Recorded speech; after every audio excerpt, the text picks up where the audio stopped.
Hi guys, welcome back to my channel, and today we are going to talk about something really serious. So, at first I wasn't sure if I should make a video like this because my following and my platform isn't very big.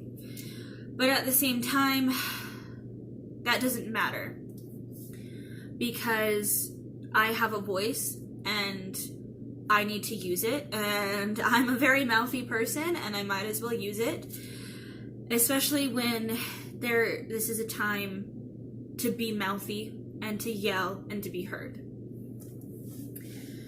I honestly was kind of afraid as well to make this video because I didn't know how much of a difference I could make as one person. Also, I'm ashamed to say that I genuinely thought, I was afraid of what people would say or how they would feel. But that's stupid because if people in my life feel like it's dumb for me to make this video or feel like there's no point in me making this video, then I don't need them in my life. And this isn't just a person of color problem, this is an all of us problem. This is a change that we need to fix. The past couple of weeks or really months have been really rough, but the past couple of weeks or days have been very dark and very rough, and I know everybody is feeling it mentally, emotionally, and physically. For those of you who are risking potential health and life to go out and protest for change, I really, really, really commend you for that. And I really, really hope that you're safe and that you're being safe and being careful. A lot of people are focusing more on the looting and rioting more than the problem at hand. And while I understand that looting and rioting is scary, and I'm sure some people are looting and rioting because they like chaos and that's what they want to do, but the people who are looting and rioting right now are people who have felt wronged by our system.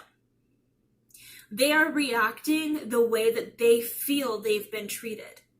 They've been treated aggressively, so they're acting aggressively. A person and human can only be pushed so far before they break and they crack. And sometimes the best way to make your voice heard or to make a change is by causing chaos. Sometimes you have to crack some eggs to make an omelet, and that sucks. That unfortunately people had to protest and riot and cause issues for even the degree of Derek Chauvin's charge to be raised, which it's really good news and does prove that if people come together and try to make a change, it can potentially happen. Because today it was reported that they are raising Derek Chauvin's third-degree murder charge to a second-degree murder, and they're also charging the 3 other cops that helped him. So I actually took a screen grab of that, and I'll show you that now. A Fox News alert: Minnesota Senator Amy Klobuchar tweeting moments ago, Minnesota Attorney General Keith Ellison is increasing charges against Derek Chauvin to second degree in George Floyd's murder and also charging the other 3 officers. This is another important step for justice, as we've been hearing from protesters and from the Floyd family. Let's bring in the mayor of St. Paul, Minnesota, Melvin Carter. And Mr. Mayor, I wanted to talk to you about some really remarkable scenes in your city, but let me get your reaction to this breaking news that that Keith Ellison, the Attorney General there, is going to increase the charges against Chauvin and apparently charge the other 3 officers. Thank you very much. I think that's absolutely critical. Everyone knows that the basic job of a police officer is to help when people are hurting. And so when we look at this video and see Officer Chauvin committing this gross atrocity against humanity, against George Floyd, when we see that video of his murder, there's also a wrongdoing there. I've heard people say the officers who did nothing. That's inaccurate. Those officers assisted, they helped hold him down, they guarded the scene while it was happening, and that's unacceptable as well. All four must be charged, all four must be held accountable for their actions. Do you believe that these additional charges will help the peaceful protesters feel like they have been heard and that justice is on the way, and perhaps help quell the violence as well? I think these charges will help people feel a little bit more that it's possible that maybe someone will be held accountable for George Floyd's murder. But let's be clear, none of this started with George Floyd. We have seen life after life taken. African-American, unarmed, unaggressive men and women whose lives have been taken in just hauntingly disturbing and unacceptable ways definitely over the past 10 years. But let me tell you, even before there were camera phones, my father and my grandfather and his grandfather could tell you about these exact same scenes playing out. The anger out in the community is real and it's understandable. And I think what's really going to help people feel a sense of justice is not just knowing that this one case is going to be followed up on, but knowing that we as a country are ready and willing to do the deep, soul-searching type of work that it's going to take to make sure that this can never again happen in our country. Wow, this is something that I'm extremely happy about, and something that I know is a step in the right direction. I know that it's just the beginning of something. It's just the start of something. And I know there are people out there who think that this is going to change overnight, and it's not. This isn't something that's going to change quickly. This is something that's going to change over time. This is something that's probably not going to change in my lifetime or even the lifetime after that. But hopefully 2020 will mark the beginning of a change that needs to happen. Well, I had been thinking about this video because I did make a video at first and it was very emotionally charged. And while I am okay with it being emotionally charged, it wasn't very well constructed, and I didn't say anything really well because I had just watched a bunch of awful videos and I just was so flabbergasted. And at first I was going to upload that, but then I decided, no, I'm going to stop for a second. I'm going to think about what I want to say. So I thought about some stuff that I wanted to say, and I actually typed it into a text to myself and actually printed it off so I could remember what it said. So basically, it says, the term divide and conquer is true. The people that are in power divide us because they want control. Because if we are divided, we are too busy fighting each other than to pay attention to the real problem that is at hand. They know that it's not them who is truly in power, but that it's us. And that if they push us down and down more, they know that we won't know that we have the power, and that the moment we do realize that we have more power than they do will be the day of reckoning. They know the moment we realize we have the power for change, we can overthrow their precious ways, and it's time that we do. The old way doesn't work. It never did. Something that a lot of people don't want to admit is that this country was built on oppression. It was built on slavery. It was built on exclusion and blood. And a lot of people don't want to admit that, either because they don't believe it, because for some reason they seem to think that that's not true. But I tell you, open a fucking history book, watch a documentary, read any book. And I'm actually going to, at the end of this video, put a picture of some literature that you can look up so you can read about it. But it's true. Our country was built on this shit. It's not like it started with George Floyd. It didn't. Unfortunately, he had to die, and this had to kick off this revolution. But our country started this way. It started this way. I watched a video on Instagram about two kids. You have a white kid and a black kid. One black kid lives in a poor neighborhood, and the white kid lives in a richer one. I guess in the very beginning, I think in the 1700s, something like that, they did this thing called redlining, where basically the government picked areas that wouldn't make them enough money. And basically those areas were areas where people of color happened to live. So while the white kid can go to college and their school is well financed, because this school and this neighborhood is redlined, they can't. It's a whole lot of bullshit, and I'll actually link down below where I watched it if I can find it so you can understand. But this country was built on the belief that being different, and for some reason, the language that you speak or the pigment of your skin makes you wrong. But this isn't just a one-person problem. This is a human problem. This is a we need to rewire our beliefs problem and unlearn what we've been taught. Because racism and hatred isn't born. You're not born with those things. Those aren't things that you were born with. Those are things that are taught to you. Which is awful to think that children are learning to be racist and hateful from their parents. This isn't just about one community of people. It's about all of us. We're in this together. If you are a white person that has a person of color friend, someone that is black or Spanish, if you are a white person that has someone who happens to have a different color of skin than you, it's not just their problem, it's also yours. And Rihanna put it very well. If they're tweeting about these problems of change, if they're trying to yell it from the rooftops, it is your job as well to pull up for them and also yell it from the rooftops.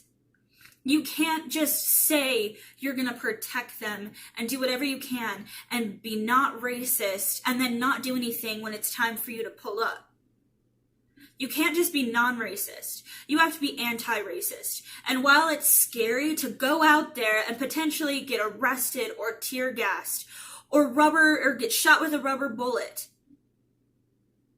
it's time for you to stand up and to not let that fear stop you, because this isn't just a person of color problem. This is an everyone problem. And it's time for all of us to pull up and fight for them and rewire our minds.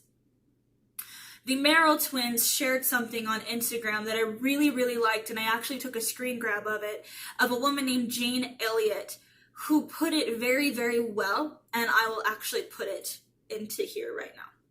We hate. We hate because we're taught to hate. We hate because we're ignorant.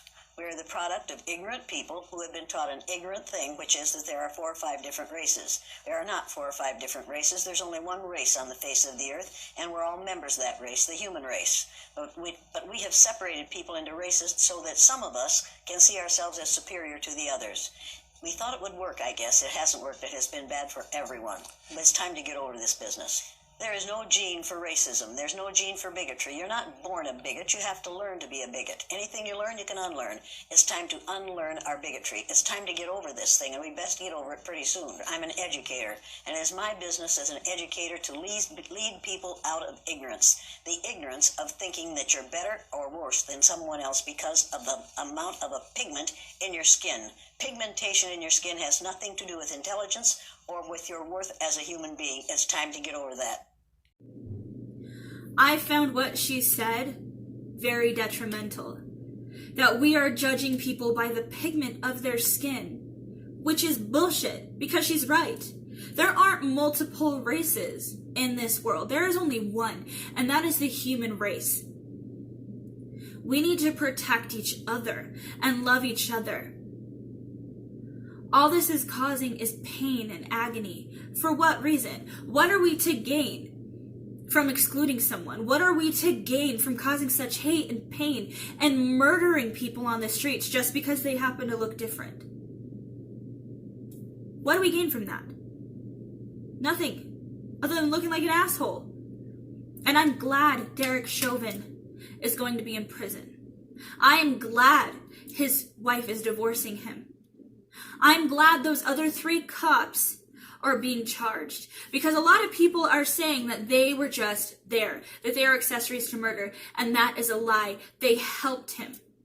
They held him down. They watched as this happened. And even if they knew that it was wrong and they were just afraid to say something, that is a lot of bullshit, because they watched someone murder someone. Someone who has complaints against them that nobody's done anything about. And if this was something that I did, if I were to do that to a person, I would have been behind bars that night, and the friends that helped me would be held until they were charged. That would happen. That's what would happen. But because Derek Chauvin was a cop, it took weeks, which is a whole lot of bullshit. There's a conspiracy theory called the Brothers in Blue, which is basically when cops cover for each other, they cover up crimes, they try to save each other, they cover for each other so they don't get in trouble. And while this may be a conspiracy theory, what's happening now really tells me that it's not. It really tells me that it's not. And when I'm watching these videos of these peaceful protesters who are on their hands and knees, who are just holding their hands up, who are just chanting and not doing a goddamn thing. And then I see these pictures of people who got shot point blank in the face with tear gas or rubber bullets, which, might I add, a rubber bullet has a solid steel core. That can kill someone. If a pellet gun could potentially kill someone, a rubber bullet can. And while I understand these cops are probably scared and pushed to their breaking point, what do you think other people are doing that are rioting and protesting? You're proving to them what they're trying to change. People are losing their eyes and limbs when they're not doing anything wrong. I know some people are rioting and being chaotic and hurting people just because they can.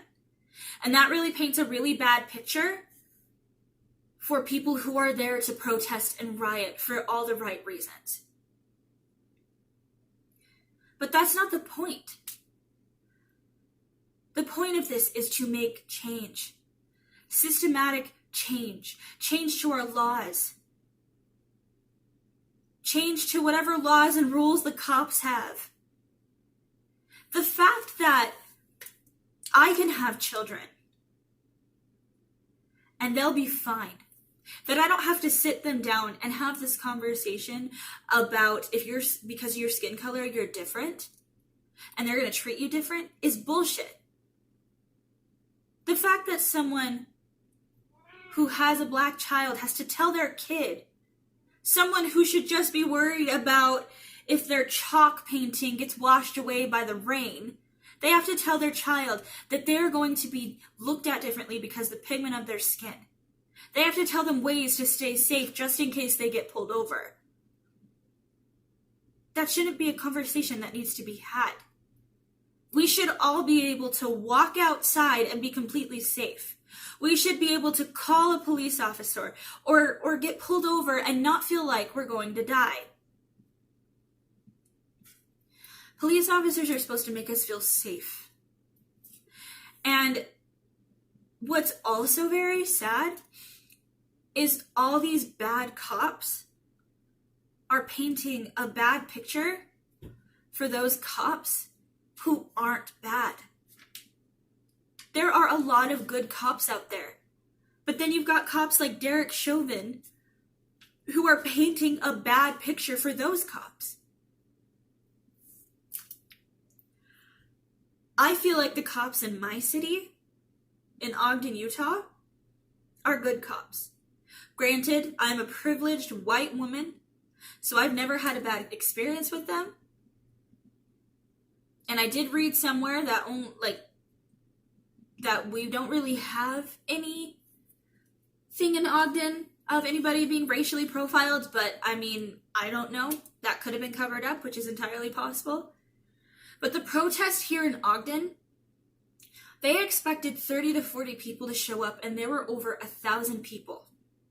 Now, of course, there were cops. They were potentially riot ready, but they just stood back and let these people peacefully protest. Every protest that has happened here in Ogden has been positive and peaceful. And a lot of that is because the cops in my community actually get to know the people in the town, in the city. They hold these cop coffee days where you can go and have coffee with a cop and get to know them.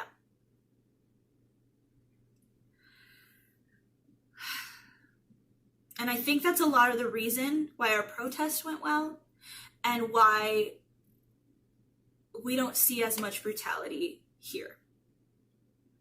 Recently, though, a cop named Nathan Lide, I think that's how you say his name, was killed. He was on duty. They got a phone call for domestic violence. A man threatened to kill his wife and his kids. So Nathan Lide went to this house. The guy shot through his front door and shot him in the head, and he died. This kid was 24 years old and was only on the force for 15 months. He was a really good cop. They had an amazing procession for him. It was very beautiful and insane. I don't think I've ever seen that many cops ever. Something like that is overshadowed by something awful that a cop did that murdered someone. There needs to be change. I don't know why it's so hard. Why? Why is it so hard to change? Why is our country still running on the same bullshit that it's been running on for hundreds of years? And part of it is because the fucking president we have is racist and acts like he gives a shit about anything. But the only reason he does is because the world is on fire, and so is his ass. He needs to be out of office. We cannot have a racist president. Someone who's saying once the looting starts, the shooting starts? What kind of fucking leader is willing to kill his people who are trying to make a change, who are fighting to make a change, but he's more concerned about the looting? And all because he personally? I heard he personally talked to George Floyd's family. That's a whole lot of bullshit. He did that to save face. He didn't do that because he gave a shit. He did that because that's what the president does. And I watched this video talking about how everybody takes things for granted. Sorry, my camera died while I was in the middle of talking. But there are a lot of things that Black people have given us white people, that we take for granted, which is a whole lot of bullshit. And honestly, I'm very ashamed to say that some of these things I didn't know about until I actually sat and educated myself on that. So, one of them is the electric microphone was co-invented by a man named James Evist. Ooh, I can't read my own handwriting, I'm so sorry. In 1964, more than 90% of the microphones used in our cell phones and our cameras today were co-invented by James E. West. Sorry, it was E. West. My handwriting is the worst. With a German colleague, he invented the foil electret microphone 2 years after its first invention. The final invention came out in 1964. 4 years later, the new mic was in wide production and was used in hearing aids, tape recorders, and most telephones and baby monitors. So whenever you use your cell phone or your camera or your baby monitor, chances are you're using a microphone that is based on that first invention that came out in 1969, I believe. or 68, sorry.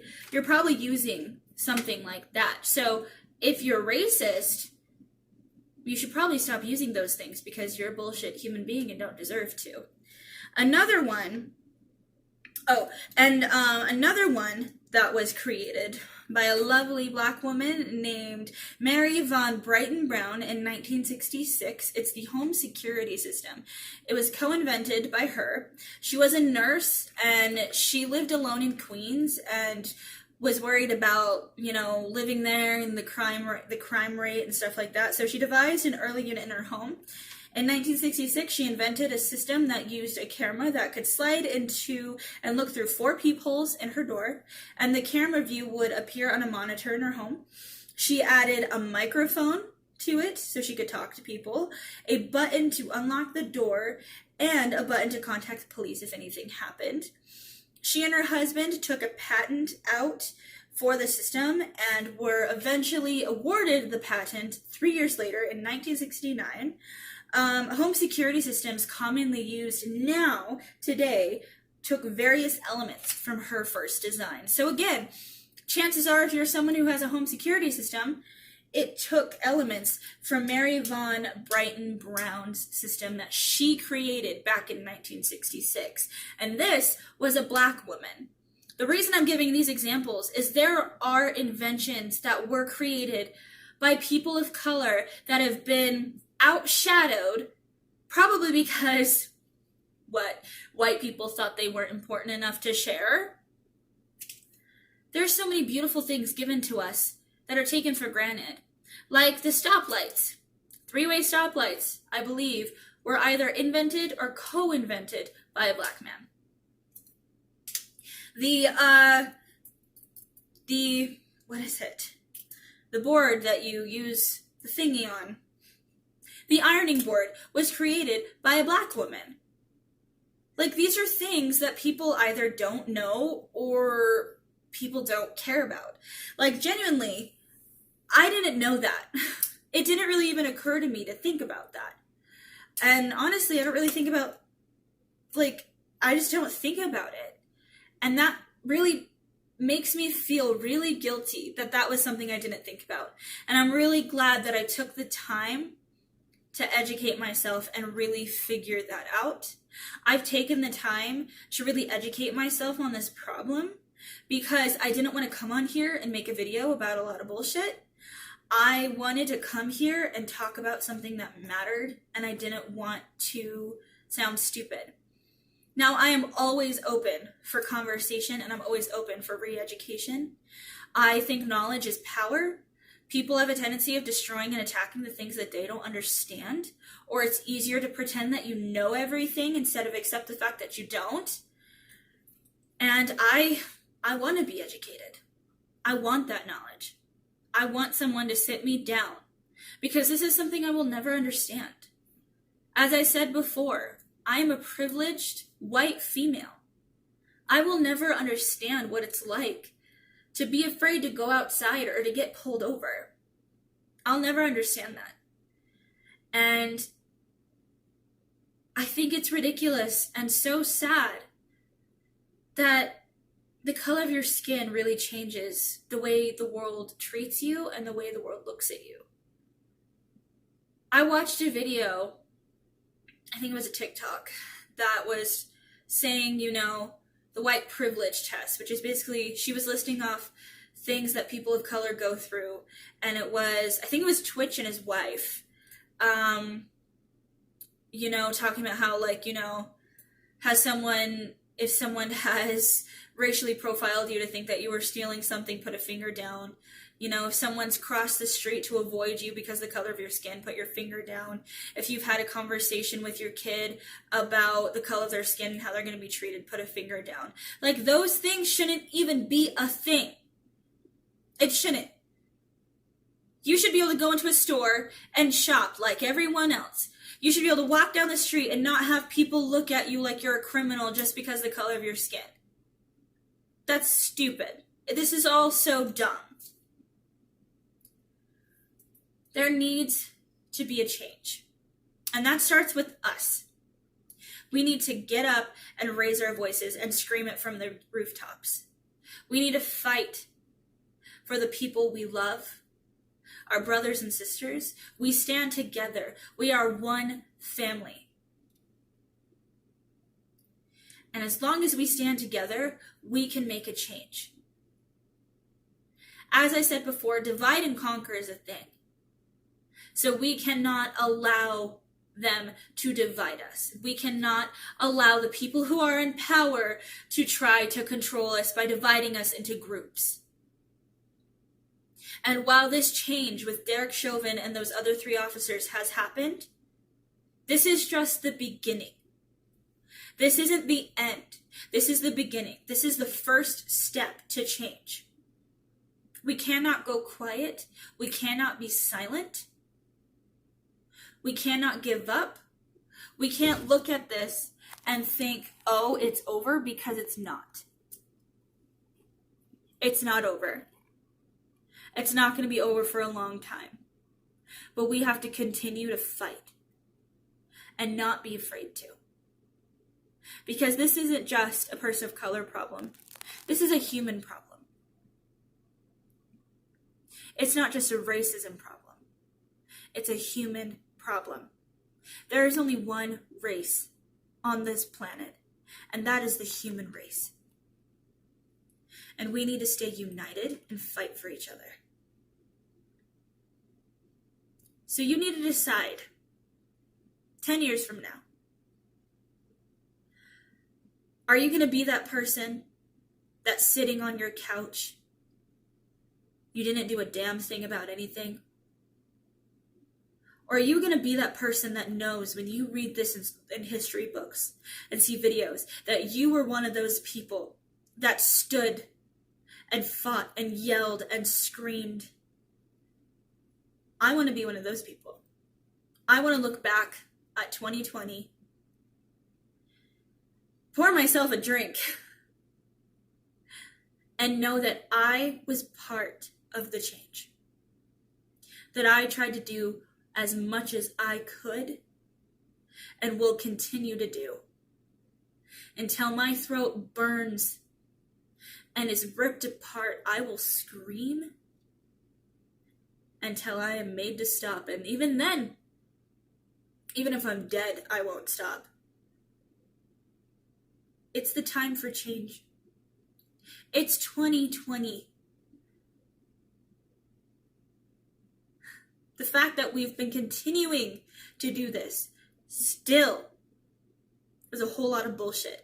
We read history. They say we do history in school so we don't repeat the same mistakes. Yet we've been doing the same mistakes. It's time then we actually get past those mistakes and grow and evolve into more. So I have a question for you before I go.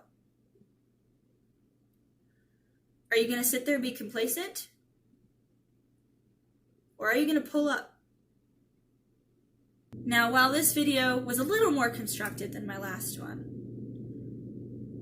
I understand that it was very scattered. And there were times where I started to get fired up. And I could get really fired up if I want to, but that's not the point.